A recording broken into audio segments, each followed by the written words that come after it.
Hey everyone আমি আজ তোমাদের সাথে Andhra style chicken curry recipe share করব। ফার্স্টে চিকেন নিয়ে নিয়েছি, তার মধ্যে দিয়ে দেবো নুন, লঙ্কা গুঁড়ো, হলুদ গুঁড়ো দিয়ে ভালোভাবে মাংসটাকে ম্যারিনেট করে রাখতে হবে ওই আধ ঘন্টা মতো। তারপর একটা ব্লেন্ডারের মধ্যে নিয়ে নিয়েছি পোস্ত আর ড্রাই কোকোনাট দিয়ে একটা পেস্ট বানিয়ে নেব। তোমরা দেখতেই পাচ্ছ পেস্টটা। দিয়ে কড়াইয়ের মধ্যে সাদা তেল দিয়ে দেবো। তোমরা যে কোনো রিফাইন অয়েল দিয়ে দিতে পারো, সর্ষের তেল ইউজ করা যাবে না এই রান্নাটায়। তারপর তার মধ্যে দিয়ে দেবো কারি পাতা, তার মধ্যে দিয়ে দিচ্ছি লবঙ্গ, তারপর কুচনো পেঁয়াজ দিয়ে নিচ্ছি।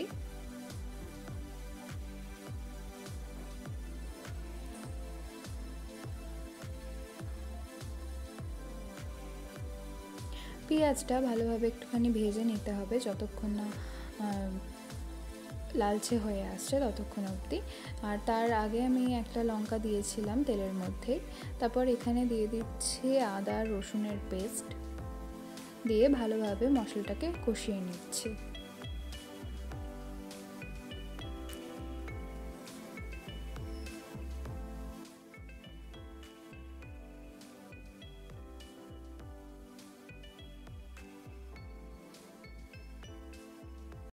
আমাদের মশলা ভালোভাবে কষানো হয়ে গেছে। তারপর আমি ম্যারিনেট করা যে চিকেনগুলো ছিল সেগুলো দিয়ে নিচ্ছি।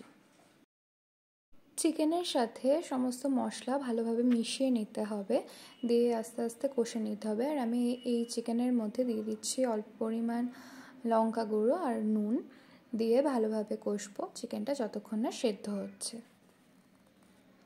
আর আমার এই রান্নাটা করার সময় আমি এক হাতে ধরেছিলাম ফোনটা আর এক হাতে রান্না করছিলাম, সেই জন্য নাড়াতে একটু প্রবলেম হচ্ছিল। স্ট্যান্ডের ইউজ করিনি আমি, তো প্লিজ তোমরা একটু ম্যানেজ করে নিও।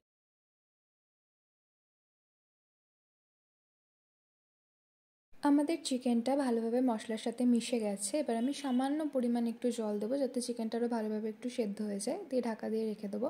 দিয়ে আমাদের এখন দেখতেই পাচ্ছ চিকেনটা ভালোভাবে সেদ্ধ হয়ে গেছে। তো এরপর আমি এর মধ্যে দিয়ে দিচ্ছি টুকরো করা টমেটো, দিয়ে ভালোভাবে নাড়িয়ে নিচ্ছি।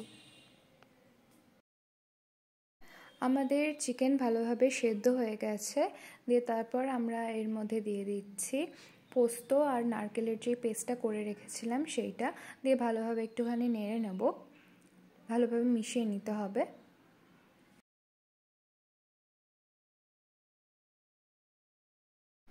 আমাদের চিকেন এখানে পুরোপুরি রেডি হয়ে গেছে, শুধু একটুখানি জলটা যেহেতু বেশি আছে আমরা জলটা একটু শুকিয়ে নেব।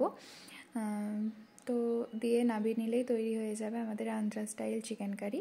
এই চিকেনটা তোমরা রুটি, পরোটা, লুচি এগুলোর সাথে খেতে পারো, খুবই ভালো যাবে। তোমরা অবশ্যই ট্রাই করে আমাকে কমেন্টে জানিও কেমন হয়েছিল।